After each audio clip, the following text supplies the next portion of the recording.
Jai Radha. Hare Krishna. Hare Krishna. Hare Krishna. Jai Radha Madhava Kunja Vihari.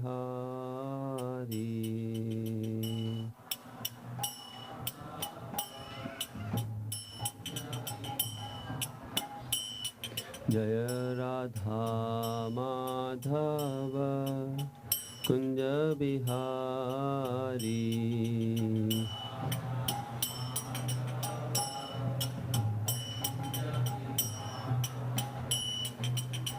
Gopi Janavallabha Girivardhari.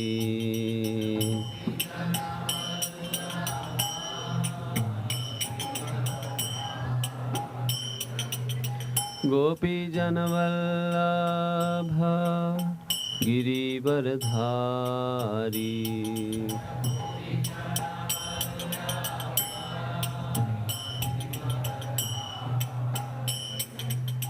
Yashodanandana Braja Janaranjana.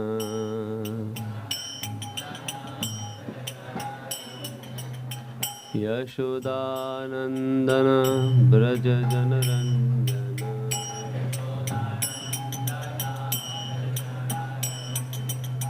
Yashodanandana Braja Janaranjana.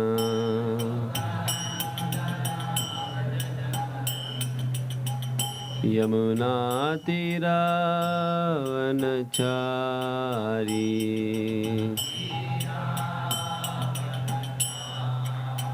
Yamuna Tira Vanachari.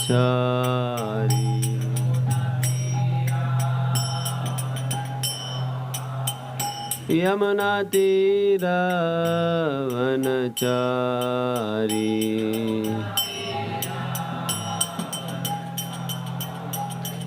Jaya Radha Madhava Kunja Bihari.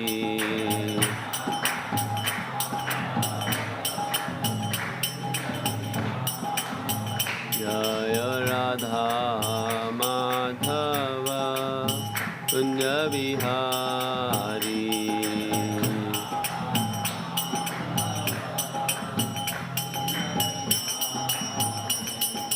Gopi Janavallabha Girivardhari.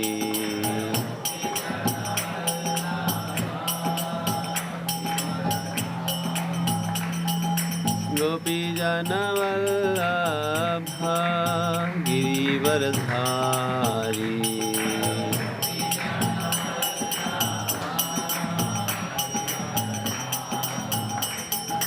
Yashodanandana Braja Janaranjana. Yashodanandana Braja Janaranjana. Yamuna Tira Vanachari. Yamuna Tira Vanachari. Jaya Radha Madhava Kunja Bihari.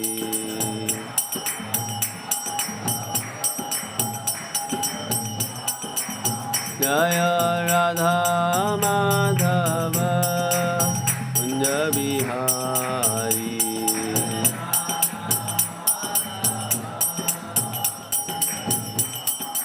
Jaya Radha Madhava Kunja Bihari.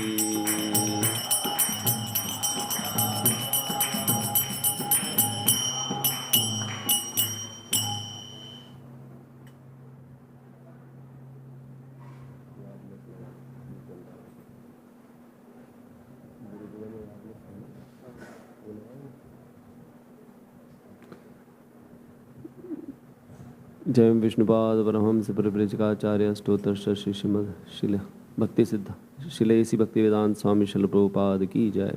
अनंत कोटि वैष्णव वृंद की जय। ग्रंथराज श्रीमद् भागवतम की जय। ओम नमो भगवते वासुदेवाय।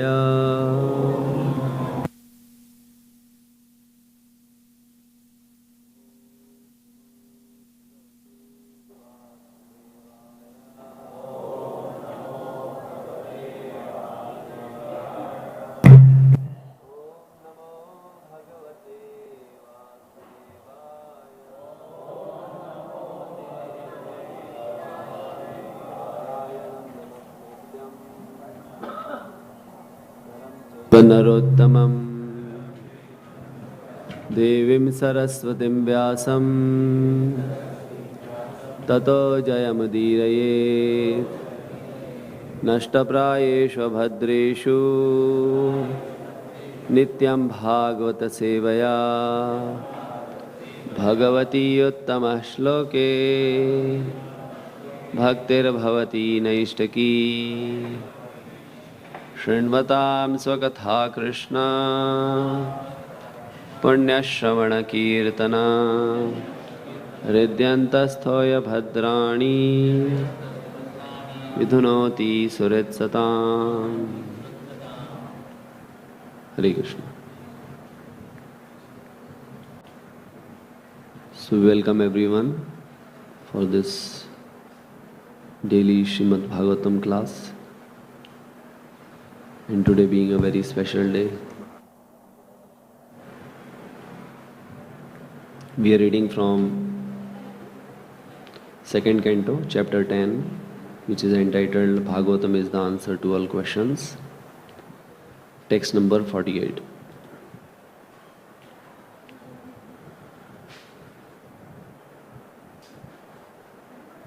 Shaunaka uvacha यदाहनो भवान् सूत शत्ता भागवतोत्तमः चचार तीर्थानि भुवस् त्यक्त्वा बन्धुन् सुदस्त्यजान्। शौनक उवाच यदाहनो भवान् सूत क्षत्ता भागवतोत्तमः चचार तीर्थानि भुवस् त्यक्त्वा बन्धून् सुदुस्त्यजान्। शौनक उवाच यदाहनो भवान् सूत क्षत्ता भागवतोत्तमः चचार तीर्थानि भुवस् त्यक्त्वा बन्धुन् सुदुस्त्यजान्। शौनक उवाच यदाहनो भवान् सूत क्षत्ता भागवतोत्तमः चचार तीर्थानि भुवस् त्यक्त्वा बन्धुन् सुदस्त्यजान्। शौनक उवाच यदाहनो भवान् सूत क्षत्ता भागवतोत्तमः चचार तीर्थानि भुवस् त्यक्त्वा बन्धुन् सुदस्त्यजान्। शौनक उवाच यदाहनो भवान् सूत क्षत्ता भागवतोत्तमः चचार तीर्थानि भुवस् त्यक्त्वा बन्धुन् सुदस्त्यजान्। Ladies. शौनक उवाच यदाहनो भवान् सूत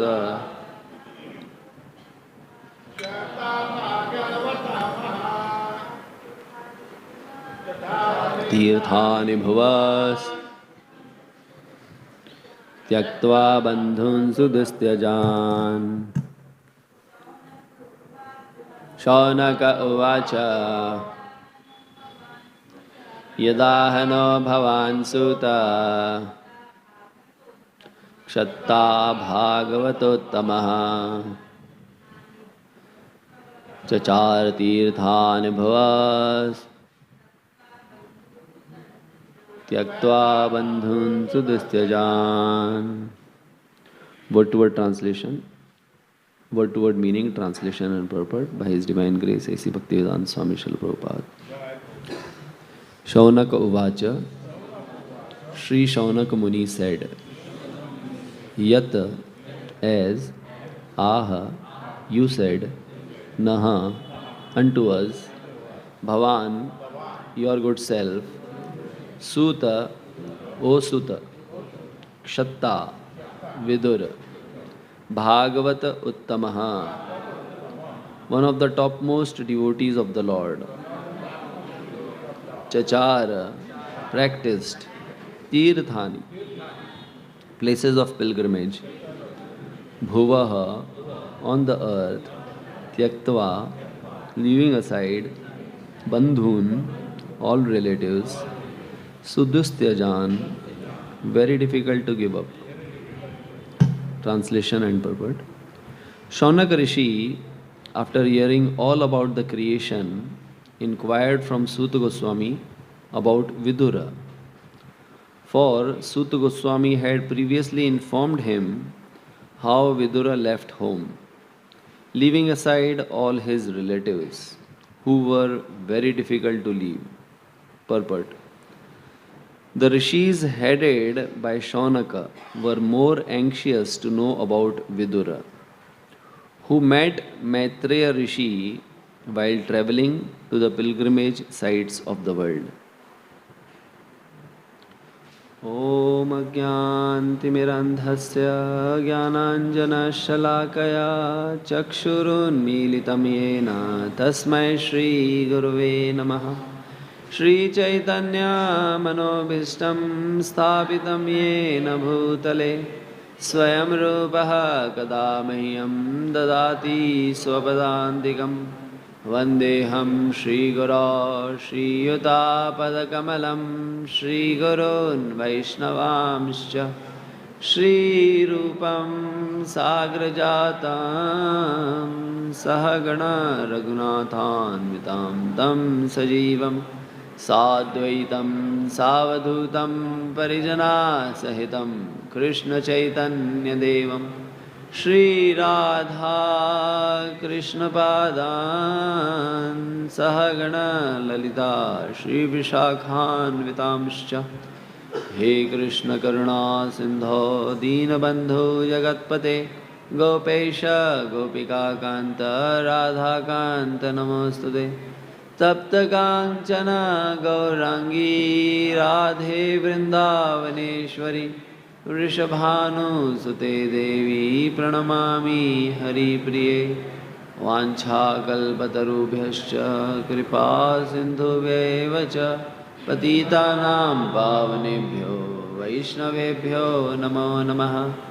Shri Krishna Chaitanya Prabhu Nityananda Shri Advaita Gadadhar Shivasadi Gaur Bhakta Vrinda Hare Krishna Krishna Krishna Krishna Hare Hare Hare Rama Rama Rama Hare Hare Namam Vishnupādaya Krishna Preshthaya Bhutale Srimate Bhaktivedanta Swami Nitinamine Namaste Saraswati Deve Gauravani Pracharine Nirvishesha Shunyavadi Paschatya Desitarne.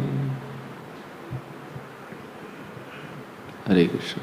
Shaunaka Uvacha Yadahano Bhavan Suta Kshatta Bhagavatottama Chachara Tirthani Bhus Tyaktva Bandhun Sudustyajan. Shaunaka Rishi, after hearing all about the creation, inquired from Suta Goswami about Vidura.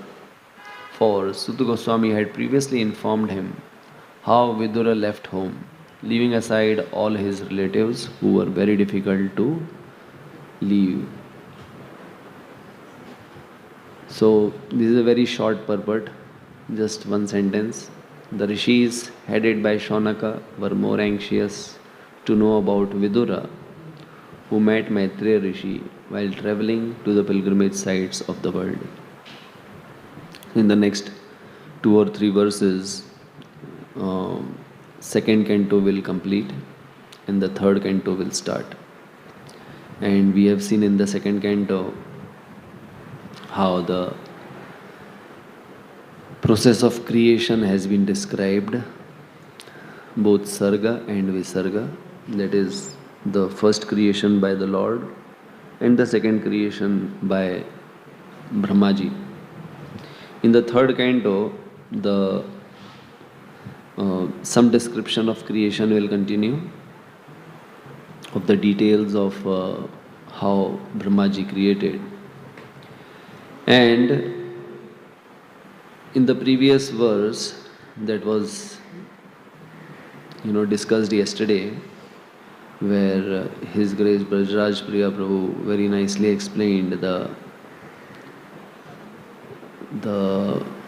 details about time, how time functions in this world, which will be more elaborately described in the third canto, chapter number 11, where the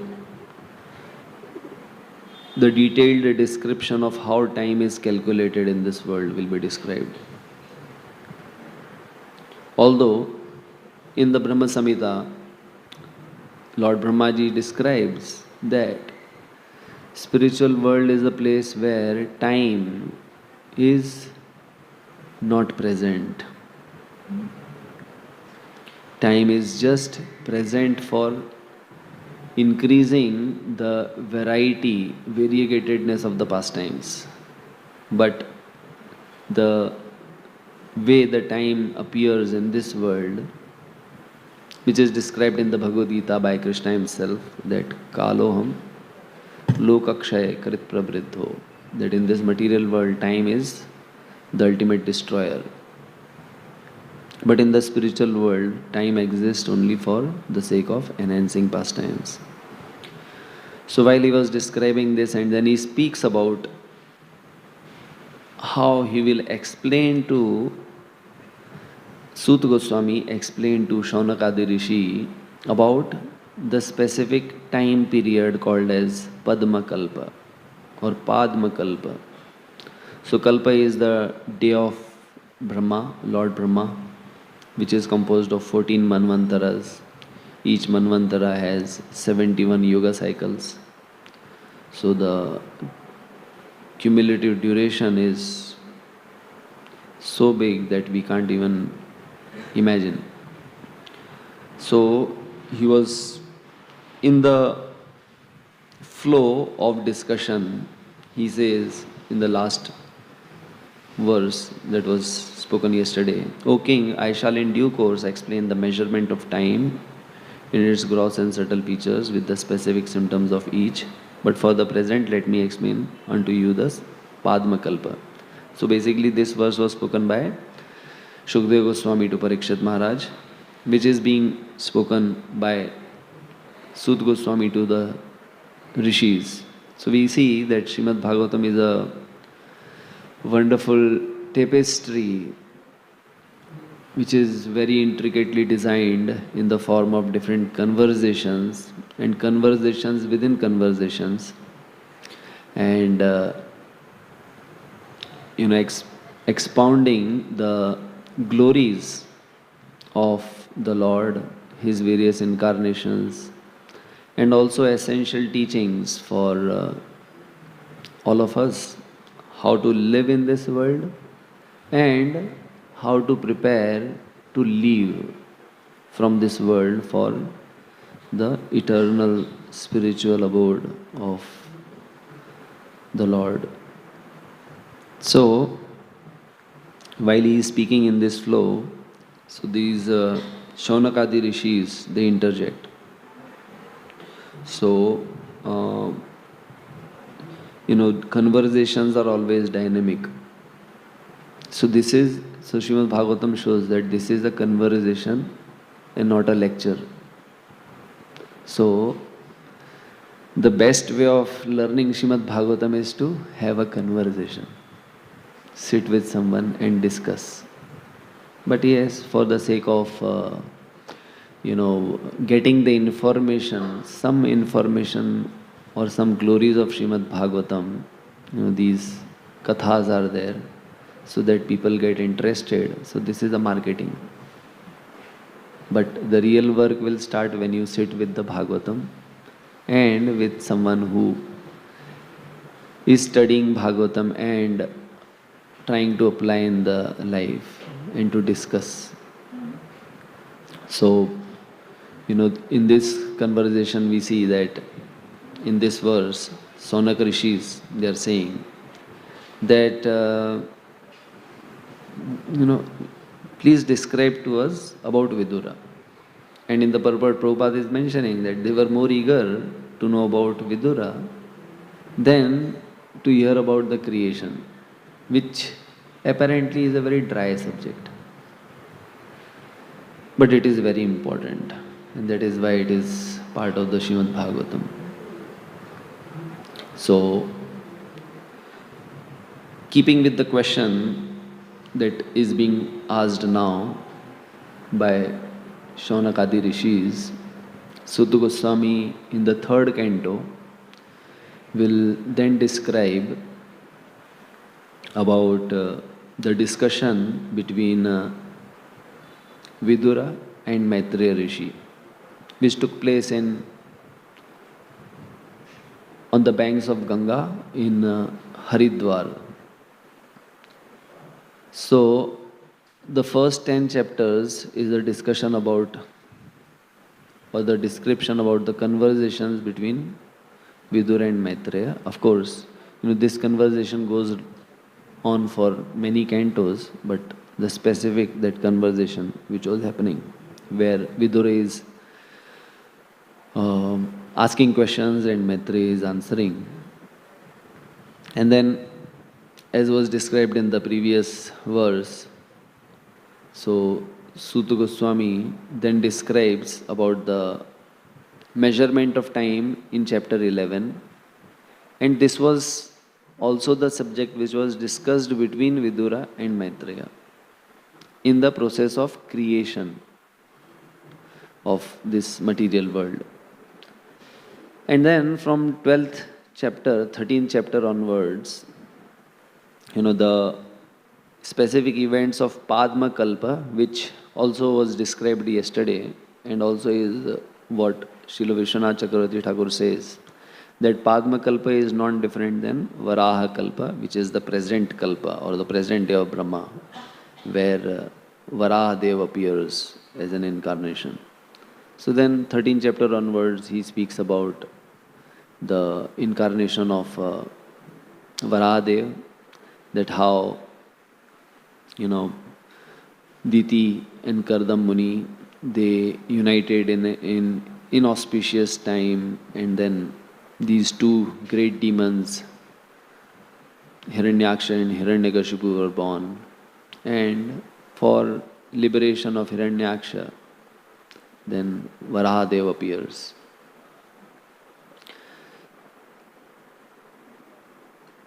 Now, this specific question which is being asked here by Shaunaka Rishis. So, someone may ask a question, why are they so interested in Vidura now that, a certain flow of thought is going on and they kind of stopped? So there was, in the previous verses, there is no description or there is no discussion about Vidura anywhere. So one thing that we can learn from here is that, the rishis in Naimisharanya, they were hearing everything with rapt attention, and while hearing they were also processing and also getting ready to go further deep into a certain subject or certain description that was being given by Suta Goswami. So therefore, it's in the back of their mind. Vidura, he left. So what happened? So this was described in the first canto, of 13th chapter, where the chapter is entitled Dhritarashtra quits home timely. So there, the first verse itself was this, that Vidura, after going through all the different holy places, then he comes back to Hastinapur. And then that whole chapter is describing how Vidura met all the relatives. He was received so well by Yudhishthira. But then he saw the specific predicament of Dhritarashtra, that how he was so attached to the comforts of the kingly position. He was not a king, he was a replacement, but still he was so attached. He was a proxy king actually. But he became so attached that Vidura could see that he is just leading himself into destruction. Because of his attachment, he had taken up unrighteousness. And because of his desire to enjoy the kingdom and the comforts and the prestige that comes with it, the whole Kuru dynasty was led to destruction. He was the king, at least, in the position that time. And he could always disagree with the designs of Duryodhana. That was in his power. But he saw that evil designs of Duryodhana support his internal desire, which was unrighteous, to maintain his position. Therefore, this whole destruction, which Vidura was not aware, but when he came, he had heard about the war. He came back and then he saw that all the 100 sons of Dhritarashtra are dead, very mercilessly killed. So I am sure, when he came back, he heard in great detail how the war took place. These days also there is some match or something which is like insignificant. And no one is really, in ultimate sense winning or losing. Everyone is winning because everyone is getting money, the players. The winners and losers. The only losers are the audience. They lose money, they lose time, and they lose their mental peace. But this was a war, 18 days, and millions of soldiers, hundreds, thousands of kings were killed. So I'm sure, just like IPL or anything has highlights and that keeps on, going on for many days. So he must have heard the highlights of the great match, the Mahabharata war.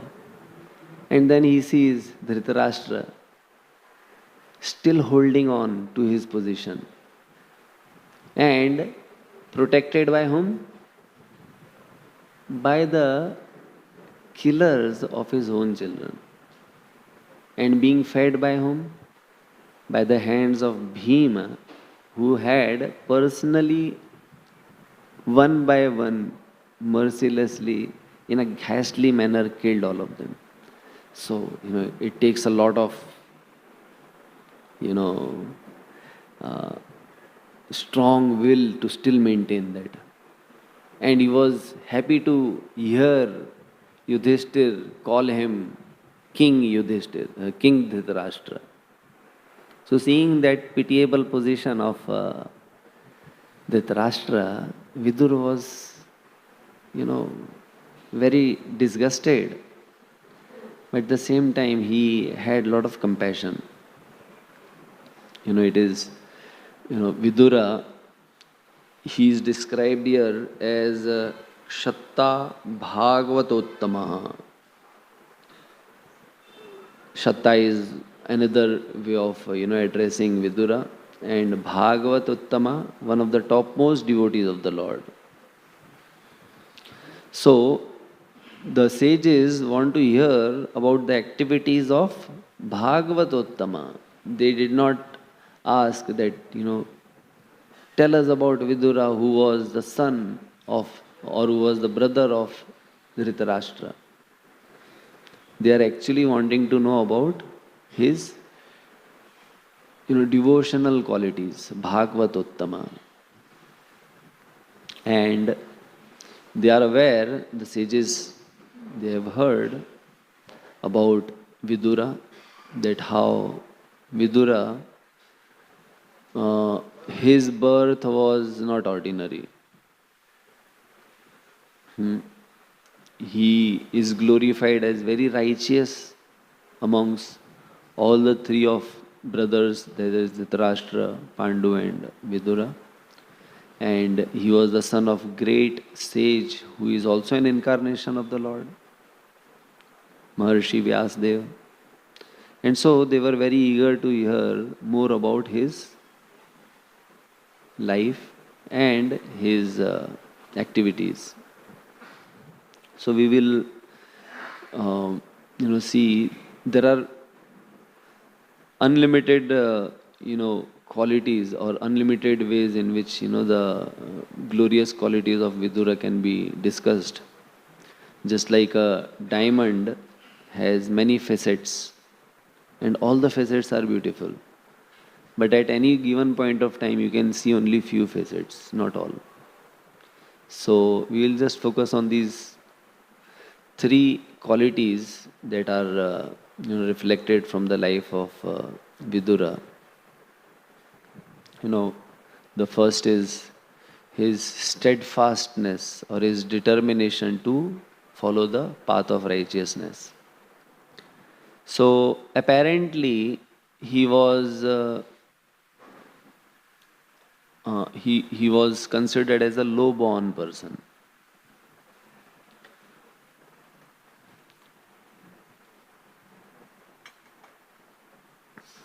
He was addressed as Dasiputra. He was also known as Dasiputra. Of course, Bhishma or none of the Pandavas ever addressed him as Dasiputra. And he was constantly being addressed as such by Duryodhana, just to indignate him. But it is a fact that, when on the request of Satyavati, who was the wife of,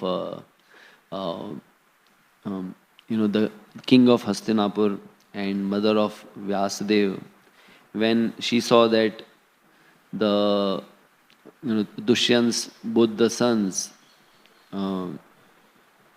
Vichitravirya and Chitrangada, they were dead without any issues and there was no heir to the kingdom. So she was very much worried, and then she thought of Vyasadeva, because she being the queen, and Vyasadeva was her son. So she requested her, and in keeping with the practice in those eras, Vyasadeva could be, could assist in getting a heir to the kingdom. So she requested Vyasadeva to unite with the two queens of Vichitravirya, that is Ambika and Ambalika.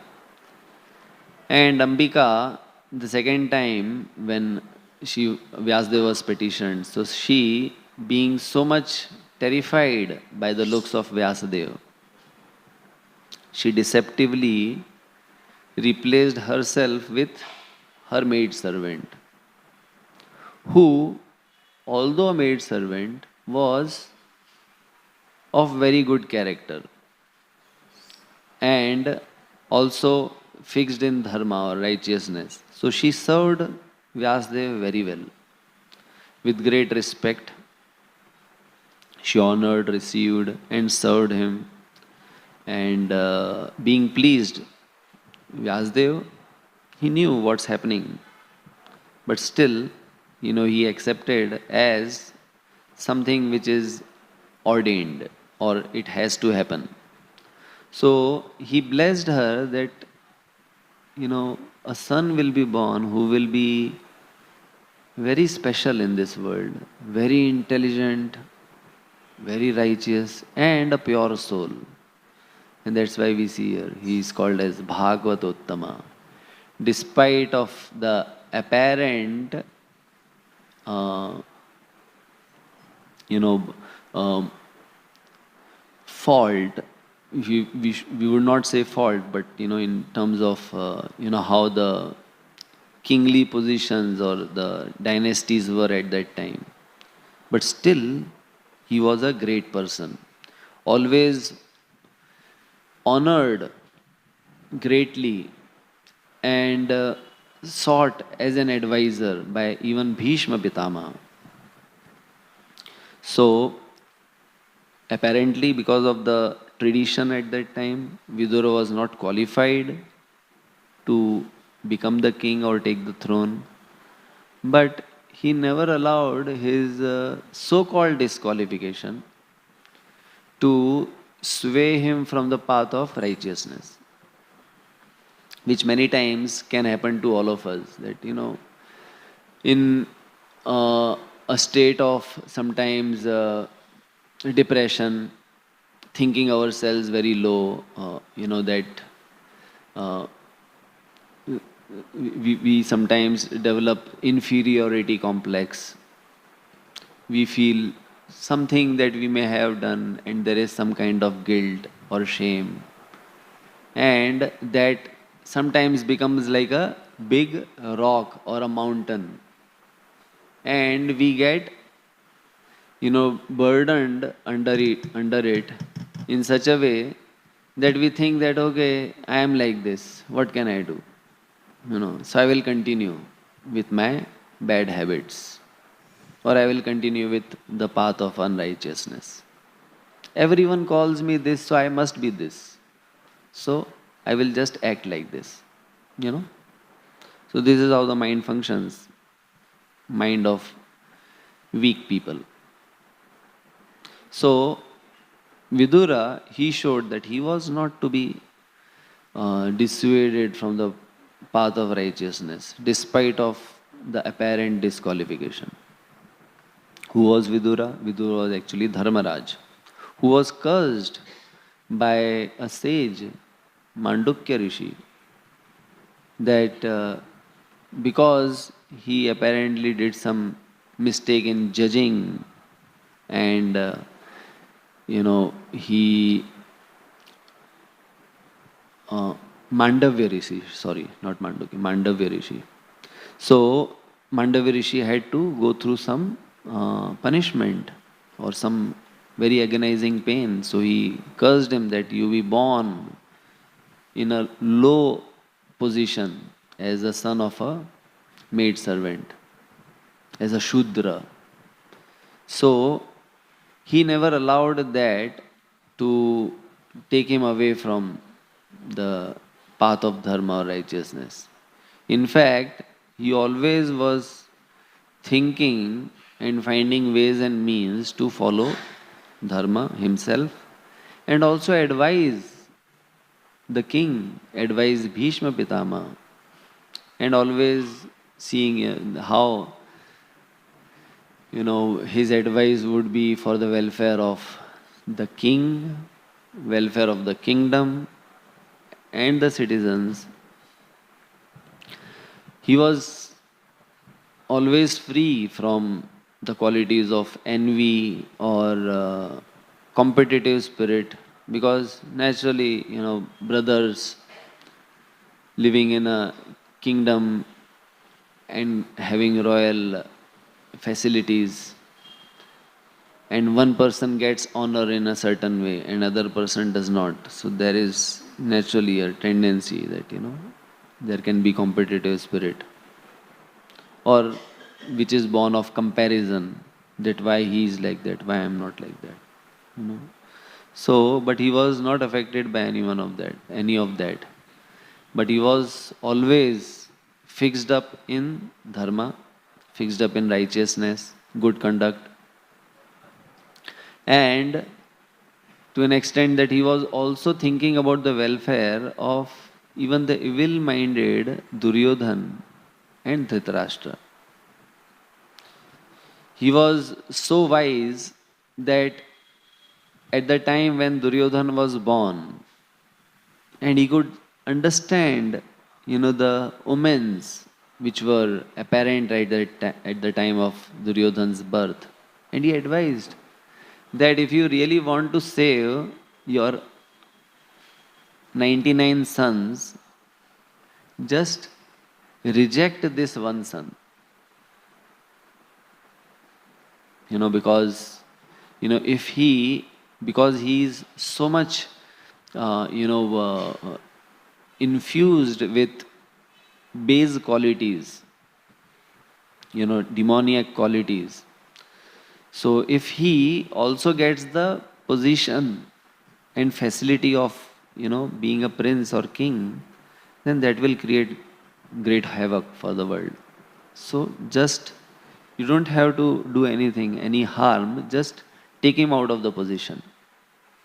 So we see sometimes that, a disqualified person gets into certain position of influence or power, then they can actually do more harm than good. And so, intelligent people, wise people should always act in such a way that, they are not allowed that position, even if apparently they have all the clout. What better or greater clout than being the son of the king to get that position? But still, Vidura advised, remove him.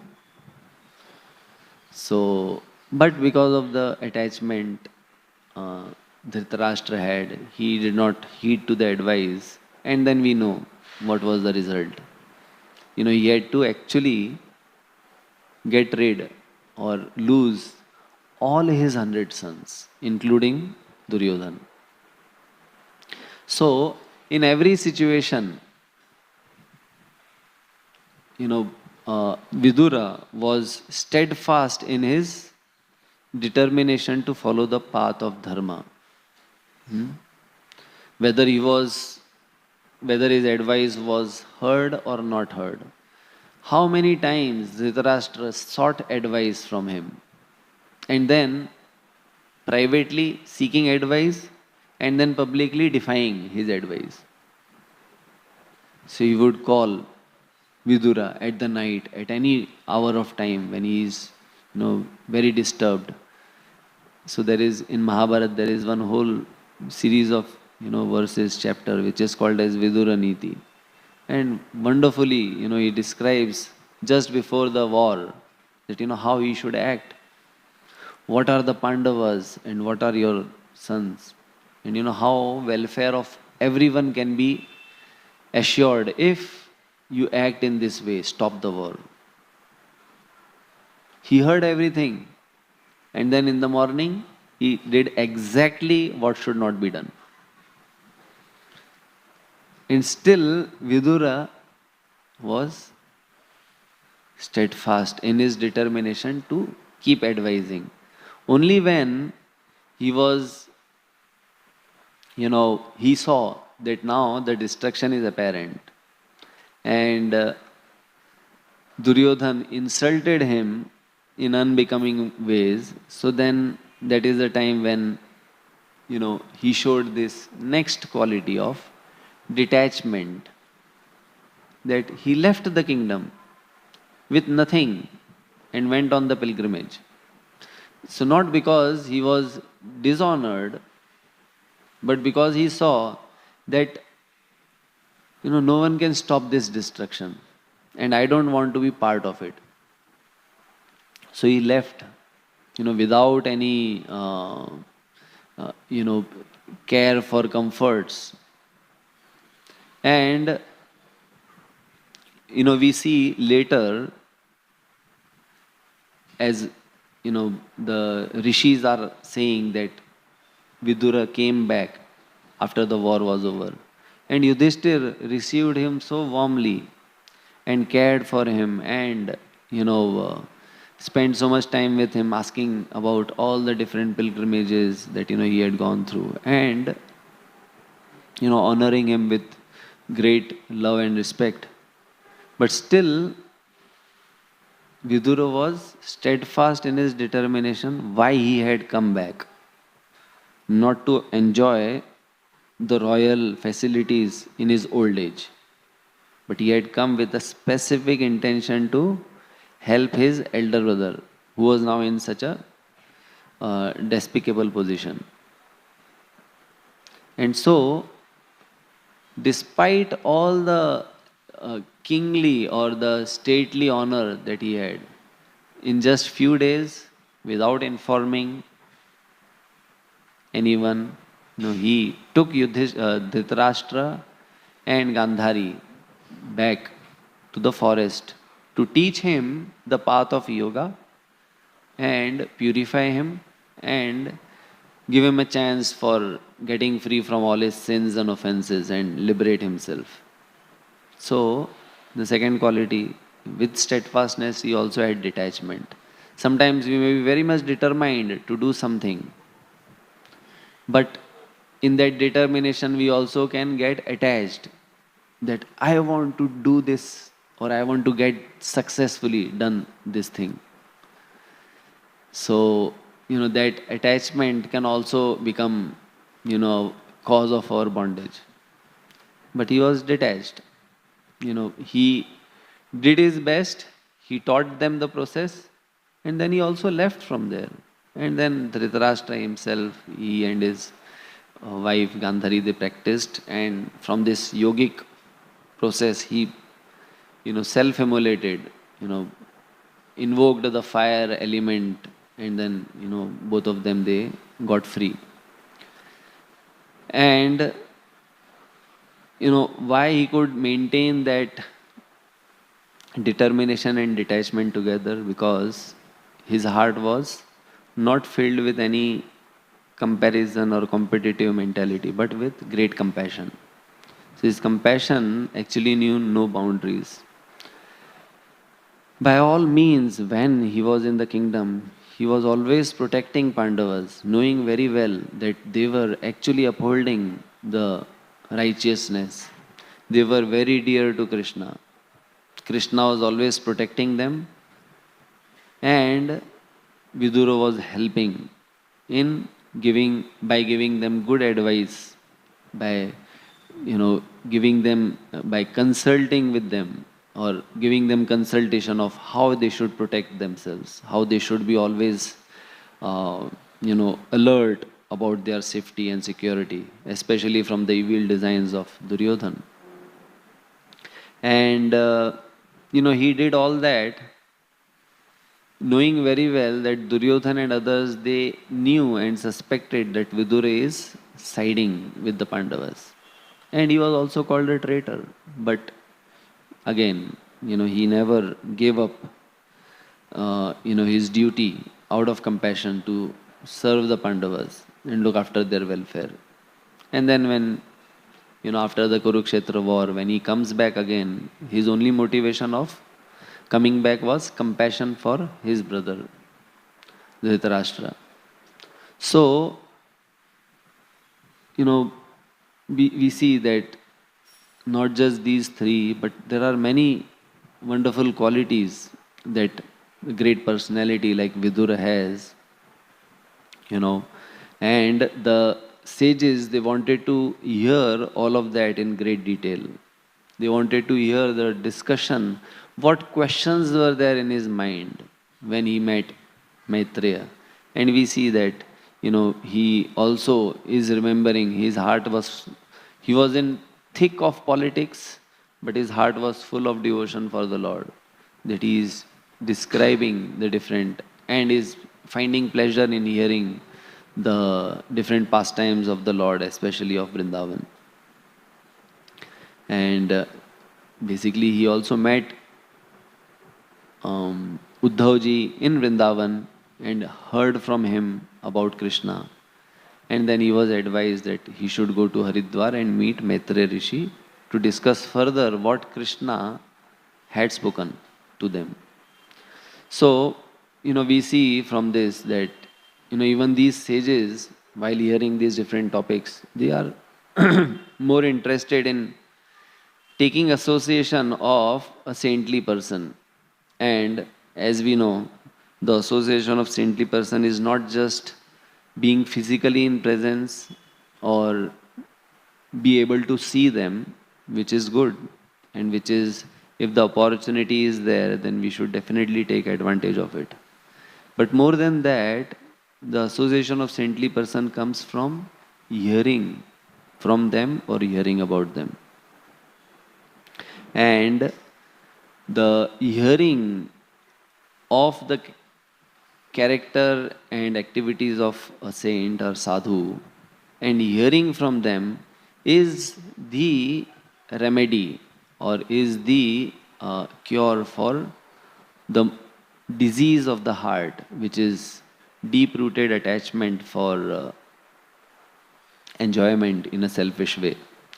So, the words of the sadhu and the words about the sadhu, they can actually purify the heart deeply and rekindle the desire that we have deep in our heart to serve the Lord.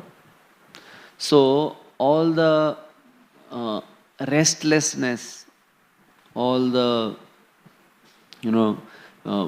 craving that we have for different things is basically the restlessness because of separation from the Lord and craving for the service of the Lord. But it is covered because of ajnana, it is covered, and we don't understand what this is for. Because with all the experience that we have in this material world of satisfying our desires by indulging in material sense gratification, we also have the experience and a little glimmer of realization that it does not satisfy.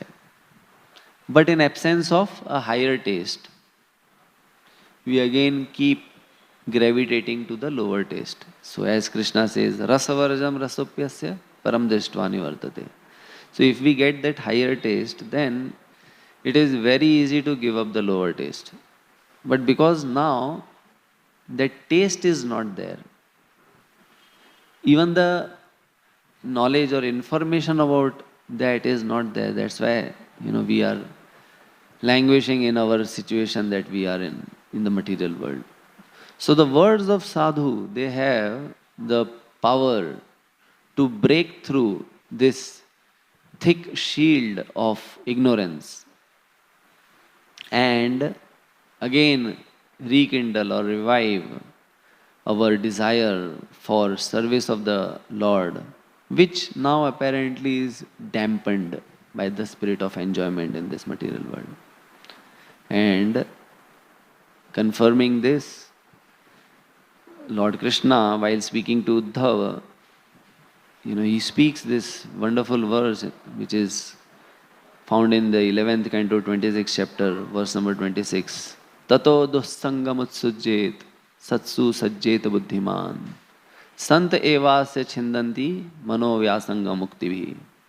An intelligent person should therefore reject all bad association and instead take up the association of saintly devotees, whose words cut off the excessive attachment of one's mind. And elsewhere he says that worshipping these different demigods, they can only give to the extent that is available as per your karma, because they are chaye karma sachiva. So they are just like karma sachiva. They are just like secretaries, whatever is there in your account, or like a bank teller. You make a request, you have a balance, so you get whatever you are asking. So, but he says, sadhavo deenavatsala. But sadhu, he is really compassionate, deenavatsala. He can actually change your destiny by his words, as Krishna is saying here, by cutting the excessive attachment from the mind. So,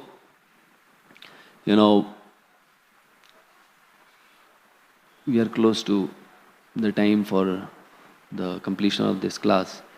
Uh, so we are very fortunate and blessed that we have the opportunity to receive such association of sadhus in the form of reading from these divine pages of Srimad Bhagavatam about the teachings and the character of these saintly people. This is available to us because of the compassionate heart of a sadhu, Srila Prabhupada. And he has also given us the opportunity to associate with all those who come together here, aspiring to take in legacy these qualities of sadhus, which we are reading from the pages of Srimad Bhagavatam. So, reading Srimad Bhagavatam, hearing from it is not just a good spiritual entertainment, which many times, it appears to be when people go to some Bhagavad Kathas, that they like very nice, very nice, very nice. Kya katha bola? Very nice bhajans. That is good. But the real purpose is that we, to whatever degree we can, start emulating, start following in the footsteps of these sadhus. When in the 10th canto, it is described, while describing the rainy season, that the path in the forest, where many people have walked. So that path is where we should also follow. If you are in forest actually and you get lost, so there is no point in trying to discover your own path. It's best to follow whatever trail you get, because you will reach somewhere. Because that is what many people have walked in the past, so there is some assurance that it is going somewhere. So similarly, these qualities that are described about the activities of the different sadhus, this is a sure trail that we should be following. And when we follow, then we will also be contributing in making that path more visible to everyone else. We may not consider ourselves sadhu or saintly, but definitely if we honestly and humbly follow the ways of the sadhus, then we could be inspiration for others.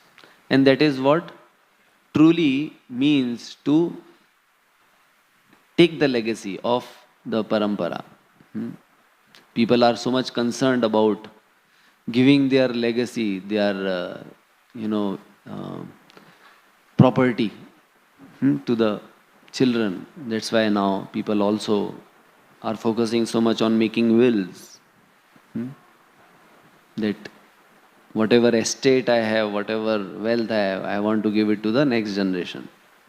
This is the wealth of saintly qualities that is being given to all of us, which is willed in the pages of Srimad Bhagavatam. And if we just honestly follow, then we get all these we can become the successors of this divine path of bhakti. So today is also a very special day, Vijayadashami. I'll just speak 2 minutes. We have 1 minute. So, this is the day when Lord Sri Ram Chandra, to get the world rid of the personification of adharma in the form of Ravana, he was victorious today on Ravana. And he liberated Ravana, killed Ravana in the war in Lanka. We heard from the Srimad Ramayana that the first time when Ravana heard about the destruction of his armies and his brothers Khar and Dushana, so he heard it from one of the soldiers or a general in the army. of Khara and Dushana. His name was Akampana. So Akampan, he could save his life. Everyone was killed. 14,000 demons were killed. And before that, 14 generals were killed. And then Khara and Dushan were killed. He somehow escaped. And he came to Ravana and he informed him of the prowess of Ram. And he said that, you have lost the domain on Janasthan, because of this powerful prince, son of Dhritarashtra, son of Dasharath. And then he says, he's so powerful, you cannot fight him. You cannot defeat him. And eventually he'll destroy our whole dynasty. Only way you can defeat him is, he is very much attached to his wife, Sita. And if you abduct her, in separation from Sita, he will die himself. And this is how you can destroy. So he advises him. And Ravana becomes convinced, yes, out of anger that, he lost his brothers and his army to this tiny humans. So, he goes to Maricha to discuss this and to advise him that, help me to abduct Sita. And Maricha was an experienced person. He had experienced the prowess of Lord Sri Ram. And he gives him good advice, tells him that, if you want to remain alive, better go home, enjoy with your wives, don't think about Sita. Go back. And Ravana actually goes back. And then comes Shurpanakha, crying, and with devious plans. So she is that Sangha, bad association. She is not speaking what happened, but she is speaking what, she wants to achieve. So deviously she says that, oh, I went there and I saw this Sita. She is so beautiful. She describes about, all her beauty in a very exaggerated way. Of course, it was all true, but, just to incite lust in Ravana. And she says that, I went there just to take her back, bring her to you, so that, she can be your queen. But see what they have done to me. So, to protect your honor and also to avenge the death of all these, you should go and abduct her. And then he gets convinced. Now, not with anger, but with lust. So, anger is just the superficial expression of lust which is deep rooted. And she touched that, that selfish greed to get Sita or to enjoy basically. So that's how bad association works. So Ravana would have been saved if he was not in bad association. He was a great learned, in all the Vedas, he had a lot of knowledge, but because he was always surrounded by bad association, ill-advised ministers, that led to his destruction. So, keeping in the theme of the today's verse, and also seeing that how Ravana was led to his destruction, so we can all pray to Sri Ram that we all have a little Ravana within, with the tendencies of trying to always hear more about the ill advice and not the good advice. Our mind is also that association that keeps giving good advice and ill advice. But the volume of the ill advice is more stronger and higher than the good advice is clouded by the humming and the noise and the disturbance that sometimes the sound system creates. And so we get confused. So then, if we can pray to Lord Sri Ramchandra, Sri Radha Gopinath, who are not different than Ramchandra, Sita Ram, Radha Gopinath, that we may always be protected and always, value the importance of good association and follow their advice and, serve Sri Ram and not serve the selfish desires within the heart, which will lead to ultimate destruction. Because in whatever condition, Sri Ram will always be victorious. So, better be part of the celebrations of Lord Ram's victory rather than be part of the, the defeat and the, the,